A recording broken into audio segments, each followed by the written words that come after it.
وعلیکم السلام. یہ کہنا تھا آپ سے کہ یہاں پر سردیوں میں بہت کم وقت ہوتا ہے نمازوں کا. جی جس طرح ظہر اثر جی تو مغرب کے بعد جو ہے عشاء کا کافی لمبا ٹائم ہوتا ہے. جی یہ کام پہ ہو یا کسی وجہ سے کیا یہ نماز اکٹھی کی جا سکتی ہے؟ کیونکہ یہاں پر بہت ساری مسجدوں میں جیسے ظہر ختم ہوتی ہے ساتھ مسجد. صحیح. میں بتاتا ہوں. انہوں نے سوال یہ پوچھا ہے کہ یہاں سردیوں میں نمازوں کا ٹائم بہت کم ہوتا ہے. آج میں نے گھر میں ویڈیو بنا کے بھیجی بچوں کو. دیکھو بچوں، صبح 9 بجے سورج نکل رہا ہے. بچے حیران ہو رہے تھے. میں نے کہا 3 بجے مغرب ہو جائے گی اور ٹھکا ٹھک ظہر کا وقت اور فوراً عصر کا وقت. تو دیکھیں 2 نمازیں اکٹھی یہاں کرنا بہت آسان ہے. آپ دیکھ لیں ظہر کا وقت ختم کب ہو رہا ہے. مسجد میں آئیں، اس وقت ظہر پڑھیں، 2 منٹ بعد کیا ہو جائے گا عصر کا ٹائم، تو عصر پڑھ لیں. تو اس میں کیا ہے؟ یعنی یہ تو بہت آسان ہے. تو اس طرح سے اکٹھی کرنے میں کسی کا بھی اختلاف نہیں ہے، یہ بالکل جائز ہے. بلکہ اس کے بغیر یہاں عمل ممکن ہی نہیں ہے. نماز قضا ہونے کا خطرہ بہت زیادہ ہے.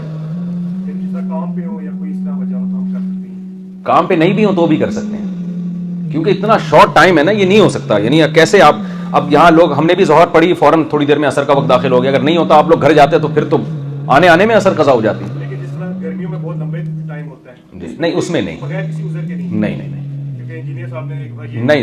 وہ جو انہوں نے جن کا آپ حوالہ دے رہے ہیں نا، انہوں نے محترم نے جو حدیث پیش کی ہے وہ، چلو اب پوری دلیل سے بات کرتا ہوں میں. حدیث، وہ جو حدیث آج کل پیش کی جا رہی ہے کہ رسول اللہ صلی اللہ علیہ وسلم نے بغیر سفر کے، بغیر کسی عذر کے 2 نمازیں اکٹھی پڑھی ہیں، یہ حدیث اکثر کوٹ کی جاتی ہے. اور اس سے یہ ثابت کیا جاتا ہے کہ آپ ظہر اثر اکٹھی پڑھیں، بلکہ یہاں تک کہ آپ عصر جب قضا ہونے لگی تو ظہر اثر پڑھیں اور پھر تھوڑی دیر میں آپ کیا پڑھ لیں؟ مغرب پڑھ لیں. تو گویا 3 نمازیں اکٹھی ہو رہی ہیں. خوب سمجھ لیں. میں یہ جواب دے دوں؟ اچھا، تو یہ خوب سمجھ لیں. ان کا جواب دے دوں پہلے؟ تو یہ بات خوب اچھی طرح سمجھ لیں کہ کبھی بھی کسی ایک حدیث کو دیکھ کر فتویٰ دے دینا، یہ انسان کے پرلے درجے کے جاہل ہونے کی علامت ہے. یہ اس کی علامت ہے. اس کو قرآن و سنت کے علاوہ سب کچھ آتا ہے. سمجھ رہے کہ نہیں سمجھ رہے؟ مثال کے طور پر میں حدیث بتاتا ہوں آپ کو. حضرت ابو ہریرہ رضی اللہ تعالیٰ عنہ سے روایت ہے، فرماتے ہیں کہ مجھے نبی صلی اللہ علیہ وسلم نے اپنا جوتا بھی دیا ایک نشانی کے طور پر، کہ جب یہ حدیث بیان کرو نا تو بتا دینا کہ پیغمبر کا نال مبارک میرے پاس ہے، تاکہ لوگوں کو یقین آ جائے کہ نبی نے ہی فرمایا ہے.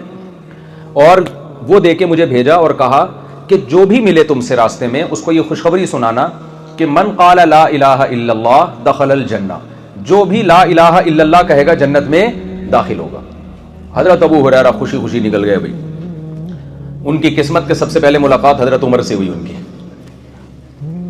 حضرت عمر سے انہوں نے کہا کہ حضرت عمر نے پوچھا کہاں غائب تھے؟ بھائی انہوں نے کہا میں نبی کے پاس سے آ رہا ہوں اور نبی صلی اللہ علیہ وسلم نے فرمایا من قال لا الہ الا اللہ دخل الجنہ، جس نے لا الہ الا اللہ کہا وہ جنت میں داخل ہوگا. حضرت عمر نے یہ حدیث سننے کے بعد ایک زور سے حضرت ابو ہریرہ کے سینے پہ دھکا دیا. حضرت ابو ہریرہ فرماتے ہیں فخررت علی استی، میں کولے کے بل زمین پہ گرا ہوں اور مجھے یوں کر کے گھما دیا کہ واپس چلو، واپس جاؤ. کسی کو یہ حدیث سنانے کی اجازت بولیں نہیں ہے. تو حضرت ابو ہریرہ روتے ہوئے گئے نبی کے پاس.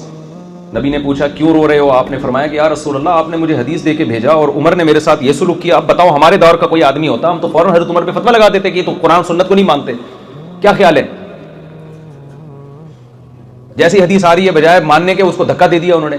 تو نبی نے پوچھا حضرت عمر سے آپ نے ایسا کیوں کیا؟ حضرت عمر نے فرمایا اذا یتکل الناس، یا رسول اللہ لوگوں کے سامنے جب یہ حدیث جائے گی لوگ اسی پہ اعتماد کر کے بیٹھ جائیں گے. لوگ سمجھیں گے صرف لا الہ الا اللہ کہہ دینا ہی کافی ہے، عمل کی ہمیں ضرورت نہیں ہے. حالانکہ آپ کی تو مفہوم میں بیان کر رہا ہوں اپنے الفاظ میں، آپ کی تو دوسری حدیثیں بھی ہیں. لا یزنی الزانی حین یزنی وہو مؤمن، لا یسرق السارق حین یسرق وہو مؤمن، جب کوئی چوری کرتا ہے تو وہ مومن نہیں رہتا. تو وہ جو عمل والی حدیثیں ہیں وہ لوگوں کے سامنے ہوں گی نہیں، یہی ایک حدیث ہوگی تو کیا مطلب، غلط مطلب سمجھیں گے. تو اس سے ہمیں، اور حقیقت بھی یہی ہے، حقیقت بھی یہی ہے نا کہ صرف لا الہ الا اللہ پڑھ لینا کافی نہیں ہے. وہ جنت میں داخل ہوگا، اس کا دوسری حدیثوں کو جب آپ سامنے رکھتے ہیں تو اس کا مطلب کیا ہے؟ جنت میں داخل ہوگا سزا کھانے کے بعد داخل ہوگا، یا یہ کہ لا الہ الا اللہ اپنے تمام لوازمات کے ساتھ پڑھے، جو اس کے تقاضے ہیں اس کو بھی پورا کرے وہ. یعنی جب کوئی کہتا ہے کہ میرا معبود اللہ ہے تو اس کا مطلب آپ یہاں آئے، آپ مانتے ہو ناروے کی گورنمنٹ کو، میں مانتا ہوں کہ یہاں کی حکومت ہے، پھر آپ لال بتی پہ سگنل بھی توڑ رہے ہو، آپ ایک قانون، تو گورنمنٹ کہے گی بھائی ایسا ماننا نہ ماننا کیا ہے، برابر ہے نا, تو تم مان کے کیا ہم پر احسان کر رہے ہو, صحیح ہے نا. تو ماننا اپنے لوازمات کے ساتھ, تو لا الہ الا اللہ کہے ان تمام تر لوازمات کے ساتھ جو مسلمان پر لاگو ہوتے ہیں, اس میں نماز بھی ہے, اس میں زکوٰۃ بھی ہے, اس میں جھوٹ سے بچنا بھی ہے. تو اس حدیث کو ہم نے مفہوم بیان کیا دوسری حدیثوں کو سامنے رکھ کر. اس طرح کی بہت ساری حدیثیں, اگر آپ صرف ایک حدیث کو لے لیں, اور آج کل لوگ متاثر ہو رہے ہیں ریفرنسز سے, یار فلاں بندہ جب بھی کوئی بات کرتا ہے حدیث بھی پیش کرتا ہے, حدیث کا ریفرنس بھی دیتا ہے.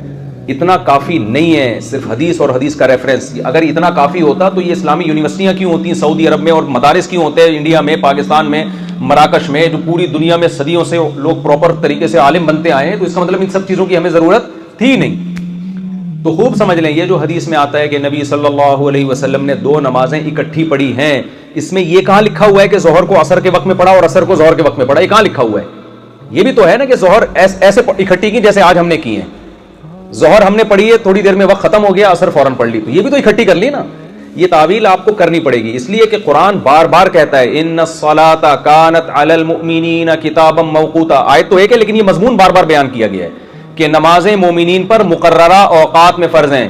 اگر اس طرح سے ہوتا کہ ظہر جب چاہے عصر میں پڑھ لو, عصر جب چاہے ظہر میں پڑھ لو, تو اس آیت کا کیا مفہوم ہے؟ اور کمال کی بات ہے یہ آیت نازل ہی سفر کے بارے میں ہوئی ہے. یہ نازل کس کے بارے میں ہوئی ہے؟ سفر کے بارے میں, اور میدان جنگ کے بارے میں نازل ہوئی ہے. یعنی قرآن صحابہ کو میدان جنگ میں لڑتے ہوئے نماز کی ترغیب دے رہا ہے. اس آیت کا جو سیاق و سباق ہے نا, قرآن کہہ رہا ہے میدان جنگ میں تم اس طرح سے نماز پڑھو, اس طرح نہیں پڑھ سکتے فرجالن او رکبانا, یہ بھی ممکن نہیں ہے تو سوار ہو کے پڑھ لو. یا اللہ سوال پیدا ہوتا ہے, بعد میں پڑھ لیں گے بھائی, جب جنگ ختم ہو جائے گی اس وقت نمازیں اکٹھی کر لیں گے. اتنی ٹینشن میں تو ہمیں کیوں ڈال رہا ہے کہ کھڑے ہو کے نہیں پڑھ سکتے تو سواری پہ بیٹھے بیٹھے پڑھ لو, بیٹھ کے نہیں پڑھ سکتے تو چلتے ہوئے پڑھ لو, یہ اتنی ٹینشن کیوں دے رہا ہے؟ اللہ نے اس کا جواب دیا ان الصلاۃ کانت علی المؤمنین کتابا موقوتا. یہ ٹینشن تمہیں لینی پڑے گی, وجہ اس کی ہے کہ نماز مومنین پر ایک ٹائم میں فرض ہے, اس ٹائم کو آگے پیچھے تو جملہ ہی نہیں مکمل کرتے آپ لوگوں کے ساتھ, یہ بڑی ٹینشن ہے. ناروے میں شاید سینٹنس کو مکمل کرنے پر ٹیکس ہے, تو نمازوں کو آپ اپنے ٹائم سے آگے پیچھے نہیں کر سکتے. ہاں سفر میں اختلاف ہے. امام مالک, امام شافعی, امام احمد بن حنبل اس کے قائل ہیں کہ اس میں آپ ظہر اثر اکٹھی پڑھ سکتے ہیں ملا کے, اور مغرب عشاء بھی اکٹھی پڑھ سکتے ہیں. ان کے دلائل کیا ہیں؟ ان کے دلائل وہ احادیث ہیں جن میں آتا ہے رسول اللہ صلی اللہ علیہ وسلم نے سفر میں 2 نمازیں اکٹھی پڑھی ہیں. وہ بہت ساری احادیث ہیں. امام ابو حنیفہ اور ان کے جو 2 شاگرد ہیں ابو یوسف, امام محمد, جنہوں نے بہت سارے مسائل میں ابو حنیفہ رحمہ اللہ سے اختلاف کیا, لیکن وہ یہاں ابو حنیفہ کے ساتھ جمع ہے. وہ کہتے ہیں کہ سفر میں بھی آپ 2 نمازیں جمع نہیں کر سکتے. اگر کریں گے تو اس طریقے سے کریں گے جس طرح سے آج ہم نے کی ہے, یعنی ظہر کو ڈیلے کریں, بالکل اینڈ میں عصر میں پڑھیں, عصر کے قریب, اور جیسے عصر کا وقت داخل ہو تو عصر پڑھ لیں. دونوں کے اپنے اپنے دلائل ہیں, دونوں کے دلائل مضبوط ہیں. امام حنیفہ کے دلائل بھی اس بارے میں کمزور نہیں ہیں, اس احادیث اس پر شاہد ہیں. عبداللہ بن مسعود رضی اللہ تعالیٰ عنہ کا قول ہے کہ نبی نے کبھی 2 نمازیں اکٹھی نہیں پڑھی. وہاں اکٹھی کا مطلب حقیقت میں اکٹھی. اب میں ان دلائل میں نہیں جاؤں گا, وہ ایک الگ بحث بن جائے گی. تو لیکن 3 ائمہ اس طرف ہیں کہ بھئی 2 نمازیں ظہر سفر میں اکٹھی پڑھی جا سکتی ہیں, لیکن ان تینوں اماموں کے نزدیک بھی یہ کوئی افضل کام نہیں ہے. یہ خوب سمجھ لیں, افضل یہی ہے کہ وہ بھی یہ کہتے ہیں کہ ہر نماز اپنے وقت پہ پڑھی جائے, سفر میں بھی. آج ہم یہ دیکھ رہے ہیں کہ جو ہمارے جو شافی حضرات ہیں یا اہل حدیث حضرات ہیں, وہ ہمیشہ سفر میں 2 نمازیں اکٹھی پڑھ رہے ہوتے ہیں. یہ کسی کا بھی مذہب نہیں ہے, یہ کسی کی بھی رائے نہیں ہے.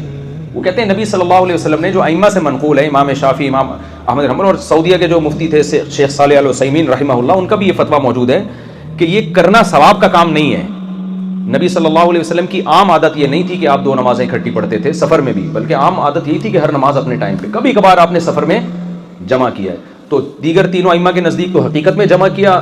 حنفیہ کے نزدیک یہ ہے کہ حقیقت میں جمع نہیں بلکہ صورتاً جمع. صورتاً جمع کا مطلب جیسے عبداللہ بن عمر سے منقول ہے, صحیح حدیث ہے کہ وہ سفر میں جلدی تھی تو انہوں نے مغرب کو اتنا ڈیلے کیا کہ مغرب جب قضا ہونے کے قریب تھی تو انہوں نے مغرب پڑھی اور تھوڑا دیر ٹھہر کے فوراً انہوں نے عشاء پڑھ لی. تو یہ صحابہ سے بھی ثابت ہے. تو حنفیہ کے نزدیک جو ہے اس طرح سے جمع کیا جائے گا, باقی 3 ائمہ کے نزدیک بالکل اس طرح سے جائز ہے. البتہ یہ بات ضرور ہے کہ چونکہ دیگر 3 ائمہ ایک طرف ہیں تو امام یعنی حنفیہ میں بھی اس کی اجازت ہے کہ ضرورت کے وقت آپ بقیہ ائمہ کے قول کو لے سکتے ہیں. وہ ضرورت کب ہوتی ہے؟ میں ابھی جب آ رہا تھا پیرس سے ناروے کی طرف, تو ہماری جو فلائٹ تھی وہ 1:30 بجے کی فلائٹ تھی. اب 1:30 بجے جب ہم یہاں پہنچ رہے تھے تو یہاں مغرب کا ٹائم شروع ہونے والا تھا. تو ہمارے پاس جہاز میں عصر کا ٹائم آ رہا تھا, اور جہاز میں کھڑے ہو کر پڑھنے کی اجازت نہیں ہے. فرض نماز کھڑے ہو کر پڑھنا ہی ضروری ہے, نہ ہو تو پھر تو بیٹھ کے پڑھیں گے. لیکن تو پھر ہم نے امام شافعی کی رائے پر عمل کیا مجبوری, کیونکہ اس کے علاوہ تو آپ کی نماز ہی ممکن ہی نہیں ہے نا پڑھنا, تو بیٹھ کے پڑھنے سے بہتر ہے کہ وہ 3 ائمہ بھی اہل سنت والجماعت کے امام ہیں, ان کی بھی تحقیق ہے. تو پھر ہم نے وہاں ظہر اثر ایئرپورٹ پہ اکٹھی ملا کے پڑھی ہے. تو یہ جہاں ضرورت ہوگی تو وہاں تو دوسرے قول کو لیا جا سکتا ہے, جہاں ضرورت نہیں ہے تو پھر بھائی ایک فقہ کو فالو کریں. اگر آپ شافعی ہیں تو شافعی فقہ کو مکمل فالو کریں, مالکی ہیں تو مالکی. یہ جو آدھا تیتر آدھا بٹیر والا معاملہ چل رہا ہے نا, یہ اس کے فسادات بہت زیادہ ہیں. اکثر لوگ مجھ سے کہتے ہیں کہ جو حنفی ہے وہ حنفی ہی کیوں رہے, جو شافعی ہے وہ شافعی ہی کیوں رہے. چاروں مکاتب فکر اہل سنت والجماعت کے ان میں سے کسی کو بھی فالو کریں. اگر آپ ہٹ گئے تو یہ ڈرامے بازی بہت شروع ہو جاتی ہے. اس کی میں ایک مثال دیتا ہوں کہ آپ کا خون نکلا, امام شافعی کے یہاں آپ کا وضو ٹوٹ جائے گا. آپ نے کہا یار میں اس مسئلے میں ابو حنیفہ کو فالو کر رہا ہوں, ان کی رائے یہ کہ وضو نہیں ٹوٹتا.